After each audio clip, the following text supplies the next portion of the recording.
Hey guys, welcome back. Tisha here, back with another Bridgerton season 3 review.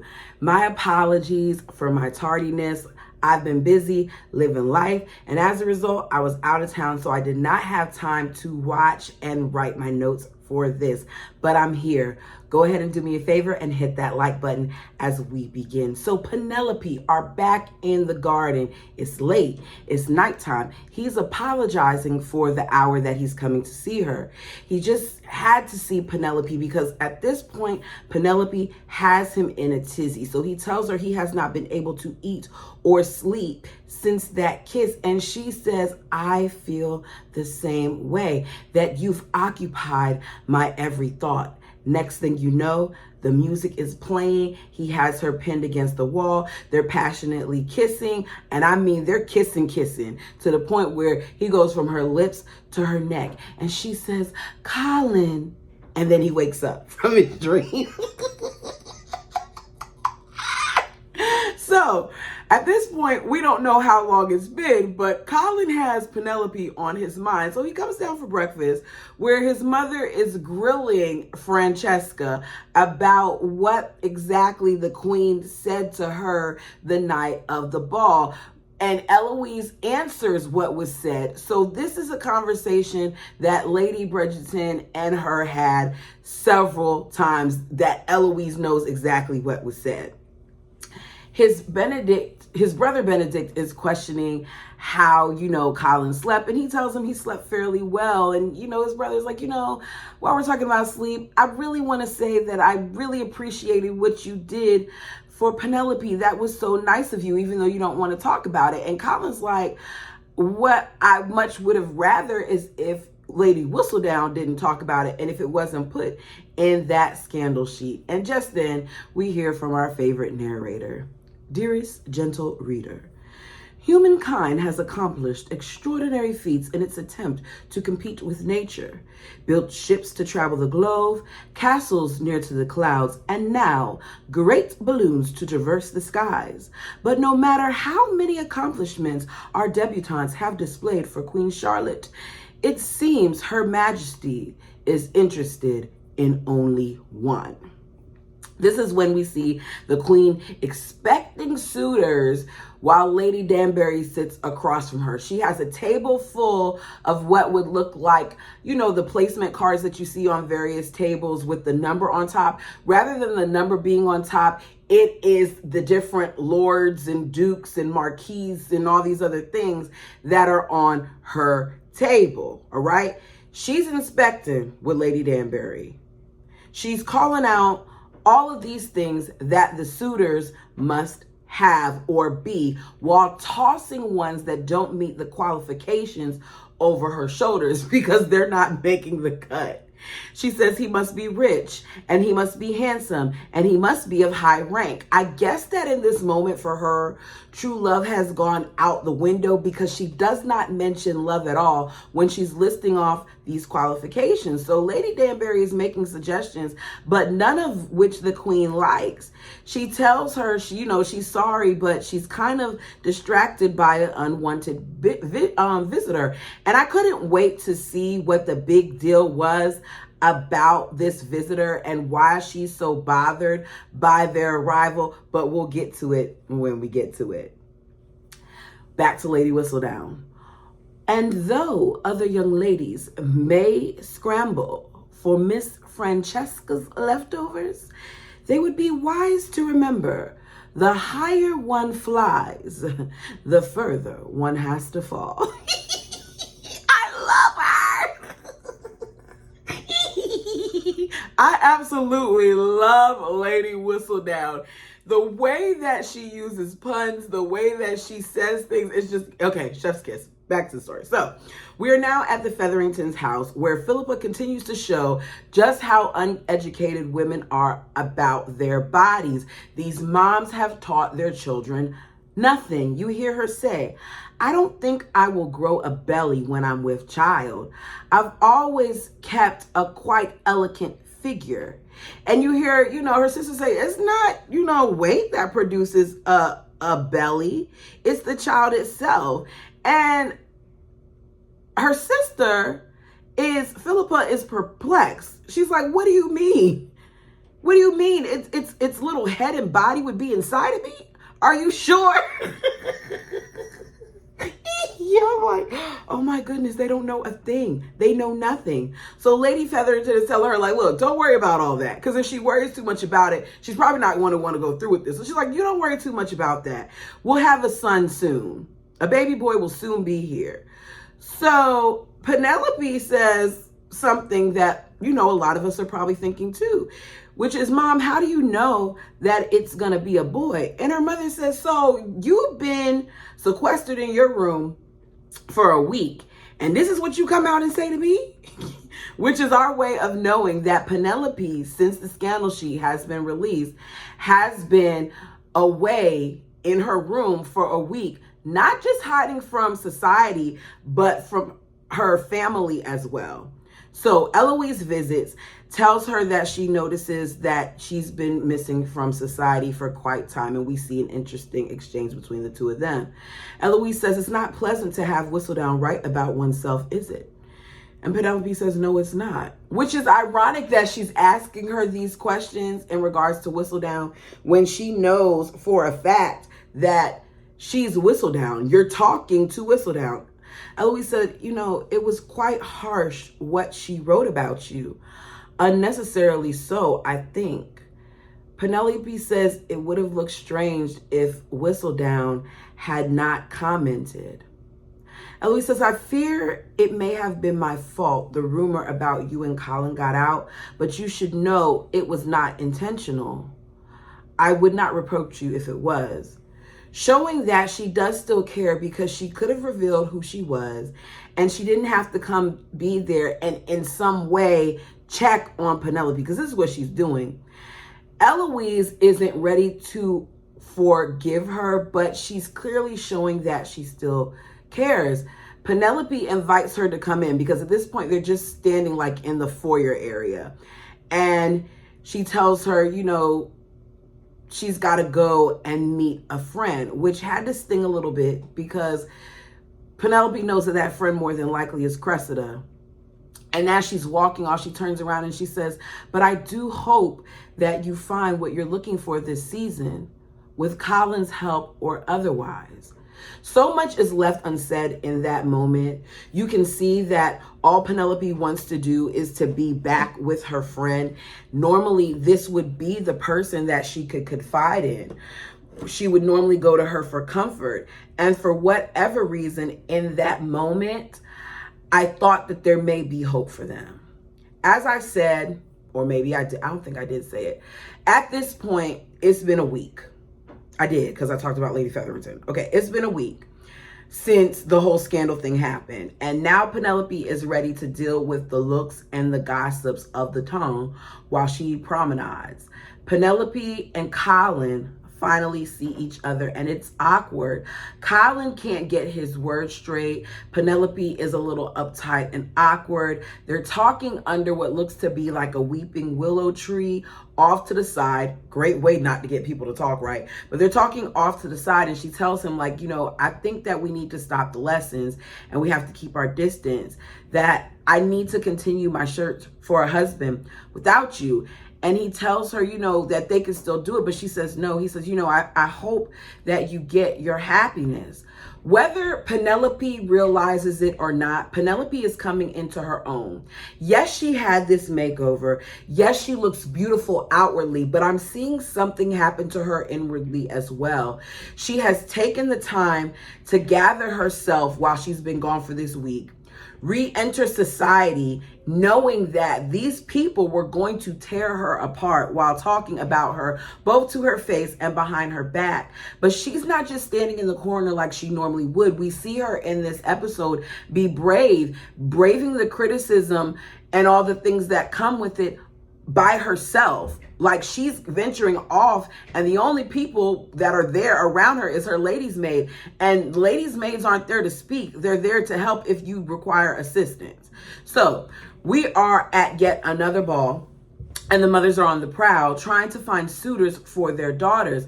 Cressida has been on the market for several seasons, as we all know, and her mother tells her that she better find a match this season or she's gonna find one for her. Cressida's parents come across as very unloving and very cold, and once again, completely opposite of what we see at the Bridgerton household.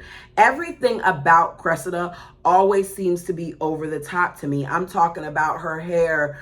The one point she had this collar thing that was on her outfit, like the way that she dresses, the color choices, all that other stuff. But I'm beginning to feel that it's overcompensation for someone who acts like everything is okay when she tears down others the way that she does, because it's her way of coping. She really does have her own set of issues. Like a mother who seems to be pressuring her, a father who also is pressuring her, a father who's also threatening to cut her mother off and reduce payments as far as what he's willing to put into her for the marriage mark, because she continues time after time and time again to not be successful. At one point, we even hear her mother say, like, look, we might have to wear this same clothes again at the next ball because your dad is cutting us off. Her mother suggests to her that she go for someone like Lord Dublin. So now Cressida has a target. Despite him being labeled by the queen as a bore and by others as a bore, and him talking to birds and him being a vegetarian, he has a large estate, he has money, and he's a prospect. Lady Bridgerton is excited to let Lady Danbury know about all the gentlemen callers who have been by to see Francesca over this last week. So she tells her, Lady Danbury does, look, you're excited about these lords that have come to see you, but who is it? So she tells her some of the names, and she's like, look, those are the lower level lords. Like, the big ones haven't come your way yet. Just wait and see, because more and more are going to be approaching, and you're going to see that people with more money and more status are coming. I do not know how Lady Danbury does this, but Lady Danbury is very wise. So she tells Francesca that at some point, the queen is going to introduce you to her prospect, the same way that she did with Daphne. Remember, she introduced Daphne to the prince, which was her nephew, because the Duke was taking too long to do something. She's told that she does not have to go with what the queen chooses, that she can just follow her heart. Penelope, meanwhile, is working the room where she's speaking to the various lords as they're laughing at her in her face. Men love to act like they're not a part of the gossip, but these men clearly are, since you have such a response to this situation. And I'm laughing at them, laughing at her, because I'm like, okay, what's the big deal about this young lady trying to get help from a friend? So Colin looks on as Penelope is having her various interactions as the Mondrich family approaches. We know that's Will and Alice. He, like everyone else, notices just how beautiful Alice looks and how she's now blending in more with society because she's not wearing those awful dresses that she inherited. Alice says, are you assessing your pupil? Because she sees him looking at her. And he says, I see that with good fortune and good taste, gossip has made its way into your home as well. She says, you cannot blame me, for Whistledown proves to be quite an education. But unlike the rest of the town, I do not find what you did as shocking, but rather considerate, gallant even. Will says, it is the mark of a good man to help a friend in need. And we know that he has helped Will in some ways, just like Will has helped him, and just like the Duke has helped Will, so on and so forth. So Alice says, and I'm sure because of your kind-heartedness that she will find herself a husband in no time. Colin says, yes, that is, of course, the hope. But Colin sounds a little reluctant in his response. And he does throughout this episode when it comes to Penelope and a suitor. It doesn't seem like it's something that he really wants for her. So Lord Dublin approaches Penelope. She's made her way back to the wall. He's there because he's feeling like prey. And he's trying to figure out why Penelope is by herself. So she's like, you don't read Whistledown? And he says, no. Why? Did she talk about you? And she's like, yes. And he says, well, what did she write? So Penelope lets him know that she basically told the town that I got a male friend to help me find a husband. And he says, okay. He likes it. He likes that she did that. He likes that she did not follow the crowd. And he finds it, in his words, her frankness, as refreshing. So Colin's lessons have worked. The moment Penn doesn't care about the various interactions with her potential male suitors, believing that what matters most is her rather than trying to impress him, here she is being herself and getting the attention of someone. Cressida, meanwhile, lets Eloise that she's going to go after Devlin. This is after the ball. Eloise is shocked to hear this. She tells her, you got to watch out for Penelope. And she's like, I don't got to worry about Penelope. And she's like, yeah, Penelope has some things of her own. Meanwhile, we see Lady Featherington forcing her daughters to drink concoctions that are supposed to get them pregnant with boys, while said concoctions are making them run to the chamber pot within seconds. I love that they call it that. It's a new day. The town is at their version of, they're calling it a balloons fest or something like that, but it to me looks like a carnival.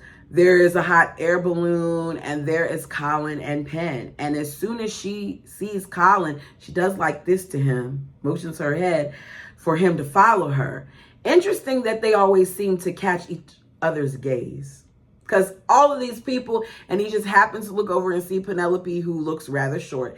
And she can tell him, like, come this way. He follows her into a tent and is full of goodies, right? Penelope is excited to tell him about her talk with Devlin. She says that Devlin has, shown interest in me, that his lessons worked. Not only is he kind to her, but he likes her for who she is. And let's add, to me, he's not that bad looking. Colin is worried, and he's spending more time watching Penelope than he is engaging with others, to the point where when he's talking to her, he's looking at her lips, and she's like, what, do I have something on my face? Because they're in a sweet tent. But he is looking at her mouth. That mouth did something to him. All right. At the balloon fair, we see Cressida can't make it any more obvious that she wants Devlin. She even has Eloise prep her with some nature books so she can seem interested in his hobby. So Eloise is working against her friend, basically.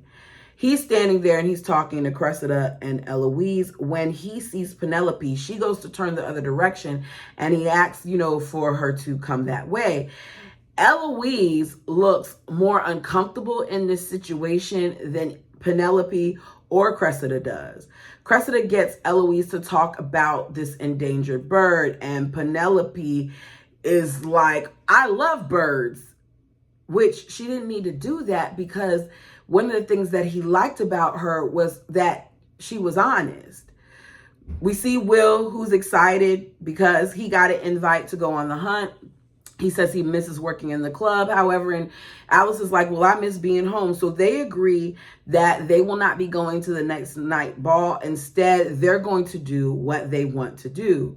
We see Lady Bridgerton, Lady Danbury, and Francesca, and they're by the Queen. She lets them know that Lord Samadani has been living in Vienna, but she had called him to come to London specifically to meet Francesca.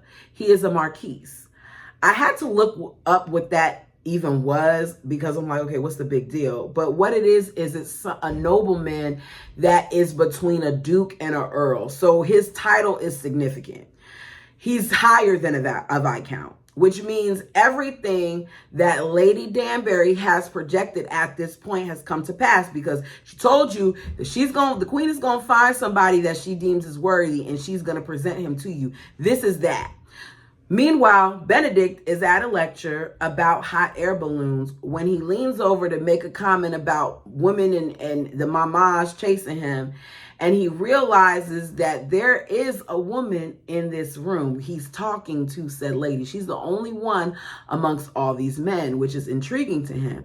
She stands forward, makes some comments where he quickly realizes not only is she beautiful, but she's educated, and he's intrigued. So we see that the wind is winding, but Eloise, even though the wind is winding, is hot. And she's fanning herself because of how much Cressida and Penelope are throwing themselves at Lord Doubling. It's making her completely uncomfortable. We see Prudence and her husband, while they're talking over there, go to sneak off because he wants to do some making out. Someone sees them as they're kissing. I guess this is something that you're not supposed to do in society. And she pushes him on the ground, which then causes his foot to untie a portion of the hot air balloon. Seems a bit far-fetched to me, but we're going to go with it. So that happens. The wind is blowing. The basket is moving a little bit. And as the basket is moving a little bit, the stakes that have the other ends of the balloon tied down are now coming out of the ground, which means all the ropes are coming up. The hot air balloon is officially loose. Colin runs to grab a rope and he pulls it back and shouts for the other men to assist. Everyone else that is standing right there, because at the time it's the ladies in Devlin, they're standing there and the balloon is coming, towards them. So they run to get out the way, but Penelope is just standing there. Maybe she's a little scared. She then finally goes to take off and she trips on the ground. Devlin looks back, sees that she's laying there, runs over to her and slides like he's trying to get a home run and covers her. She's fine. I'll be honest, I was laughing because the music tried to make a big deal of it, but I just kept seeing somebody and I'm like, home run, as he's sliding. I wasn't impressed. Colin helped her and all these other people are surrounding him and telling him a good job, but all of this is going out the window to him because Penelope isn't looking at him. She looks at him real quickly, but she's more flustered about the fact that Devlin was holding her and tried to cover her when this basket was about to hurt her. Perish the thought. So Cressida's bothered because he tried to save her. So she makes up her own injury in order to get him to come and help her. And he does. It's time for yet another ball. This one is a little different though, because we see not one, not two, but 3 Featheringtons that have love interests. Or let me not say love interest, pique the interest of someone. Before she enters the room, Lady Danbury drops her glove and a chocolate man approaches her to pick it up. And you can instantly feel the sparks. But I'm going to come back to her because I want to jump to the others and then come back to her, okay? Francesca continues to go through the motions. And the Marquis and her have nothing in common. He seems cool until he proudly announces that he wants to have 8 children, which is easy for him to say when he's not the one that has to push them out. Francesca's like, I like peace and quiet. 8 kids doesn't equal quiet. So she told him that she needs a moment and she goes outside for some much needed peace and quiet. Well, she's outside with some much needed peace and quiet while a man that looks familiar to me, I think, I can't tell. I hate to say that they all look alike because they really don't, but it's a gentleman that I thought was the same gentleman that got the music score for her. If that was him, let me know down below. Because I was tempted to go back and look, but then I was like, no, I'm not doing all that. I got too much stuff to catch up on. So let me know down below if it's the same guy, because I think it's the same guy. But he tells her that he's out there for the same reason that she is, which is quiet. He asks her, can we enjoy the silence together? And I said, oh. And she doesn't say anything else. He just wants to stand there with her. And sometimes, in my opinion, you discover more in silence than you do in noise. She looks at him and looks off, and looks at him and quickly decides that she needs to excuse herself. Seems like she's uncomfortable with the way that she's feeling. And if you really think about it, she's not supposed to be out there by herself with a guy unchaperoned. So she did need to leave, okay? But it's the way that she looks back at him and he smiles a little bit. He does like a little smirk. That tells me something is there. So we get to Benedict. Benedict is still trying to hide from all the moms, but that's kind of hard to do when you've now had to escort your mother and your sisters, and you kind of taken on the role more of the person who's the head, because Anthony is out and he's on honeymoon, so he's there to chaperone. But that woman that he met earlier at the air balloon festival has him intrigued, and she is there. They run into each other at the ball. He learns that she is Lady Tilly Arnold, and her husband died a few years ago, but she's in no hurry to remarry. So he doesn't need to worry about her trying to get him to court her. He tells her, "I'm not afraid of you." And she says, "That's a mistake. You should be," basically. This is all said before they dance. So they take to the dance floor. You guys, this dance is definitely inappropriate and it should be deemed as such. And I'm surprised he wasn't approached, because they're closer than everybody else. It looks scandalous. She's holding his arm differently. She's putting her hand on his chest differently. She's touching areas that you don't normally see the people touch while they're dancing, right? So let's get to the third Bridgerton. And you all tell me what you think.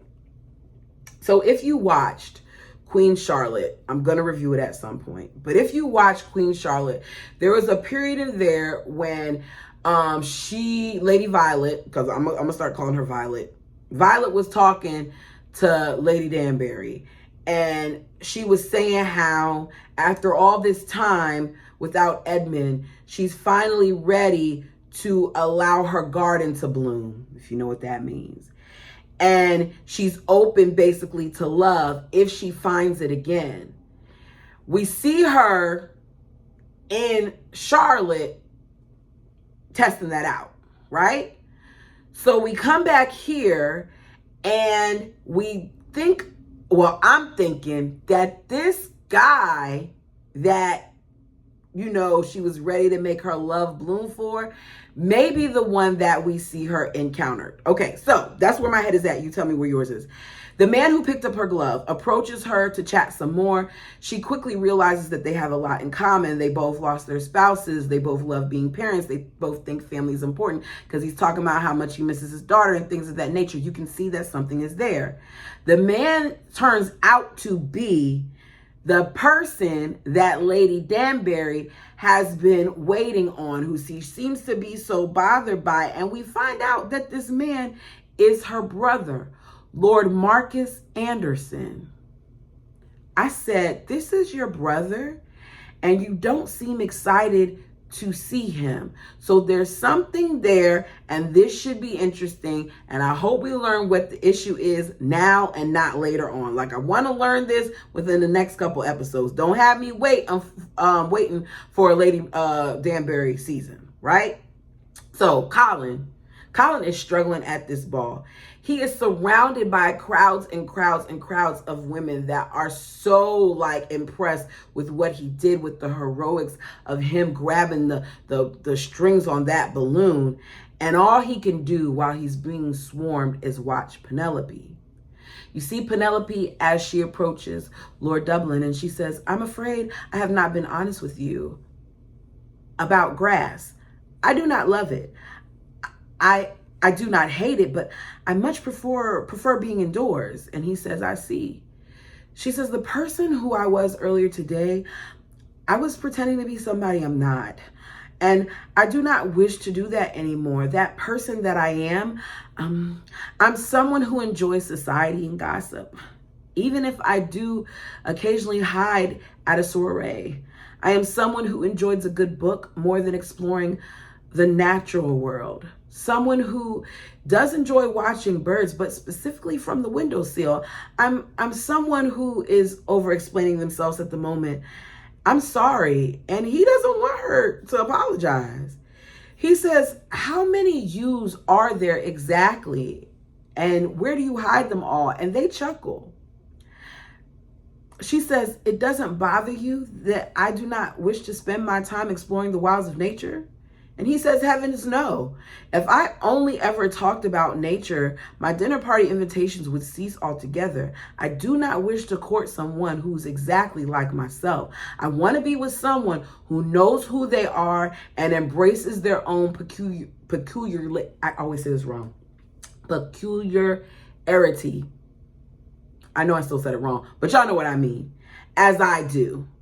As I believe you do as well. So I want you to embrace the things about you that are peculiar. I want you to embrace the things about you that make you different from everyone else, which means with him, not only can she be herself, but she can probably pursue her passions with Whistledown because he doesn't read it, and she's going to have lots of time to be what she wants and do what she wants. And I got to be honest, I'm starting to find myself rooting for him. I'm rooting for Devlin. Don't shoot me down in the comments. I'm just going to be honest. I'm rooting for Devlin. I like him more because he knows who he is and he knows what he wants. So Colin is watching this long exchange and he's talking to his mom. And he says, you know, Mom, as you consider suitable matches for Francesca, what do you hope she finds? Understand, this is not about Francesca. He's saying that this is about Francesca, but this is about him, which further proves my point that I'm not really feeling Colin because Colin doesn't know who Colin is. This is about Colin struggling. She's like, because she's trying to figure out, like, why is he asking this? I wish for Francesca the same thing I wanted for myself. For Anthony, for Daphne, passion, excitement, a love that is thrilling. He says, I thought you believed the best foundation for great love was friendship. She says, indeed I do. It is how your father and I began, but it is rare to begin as friends and for both parties to then feel more. He says, and how did you and father know it was reciprocated? She said, because he gathered the courage to ask.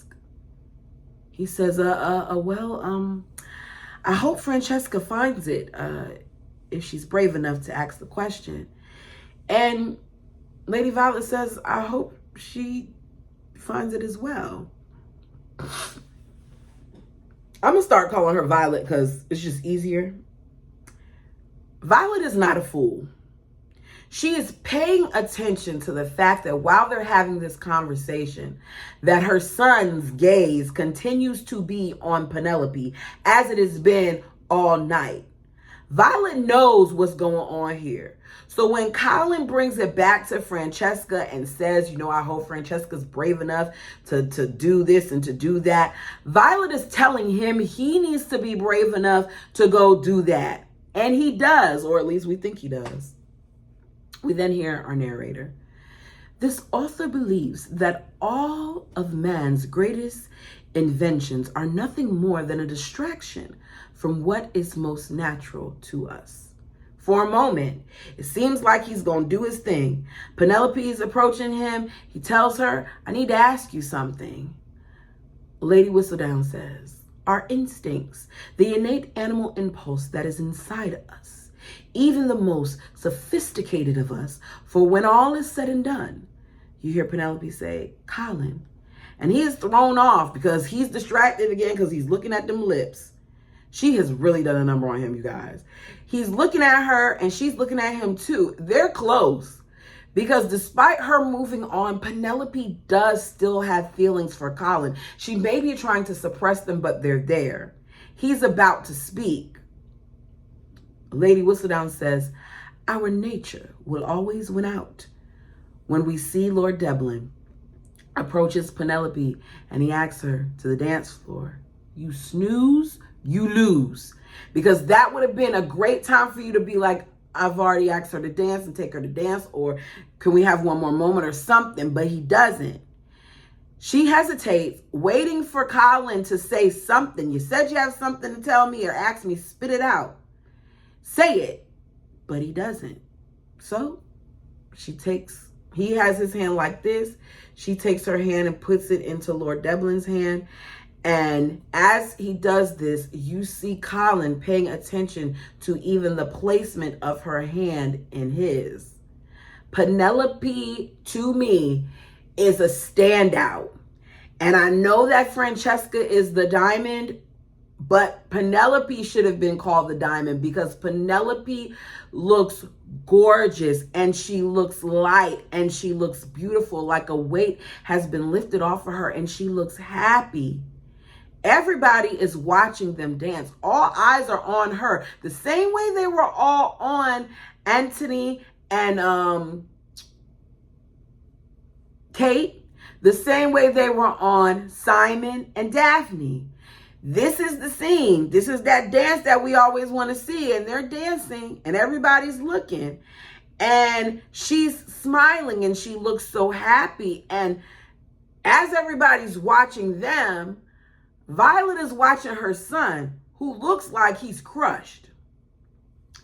It seems Lord Debling's instincts has led this man of nature to the most surprising pick of the season in Ms. Penelope Featherington. I don't know why everyone's so surprised, even her own sisters, because Penelope is gorgeous. With every episode, to me, she gets prettier and prettier and prettier. And I don't know if it's their intentions, but I see it and I'm loving what I see. Everyone is watching them dance when Philippa runs off because she's sick. And Lady Featherington's like, I thought y'all stopped taking the concoction. And she's like, we did. And that's when Lady Featherington realizes that Philippa is probably pregnant. You then hear, suffice it to say, this author is captivated. For in the battle between man and nature, it is quite clear that the battle is, in fact, between man and himself. And that's how it ends. You need to know who you are in order to love someone.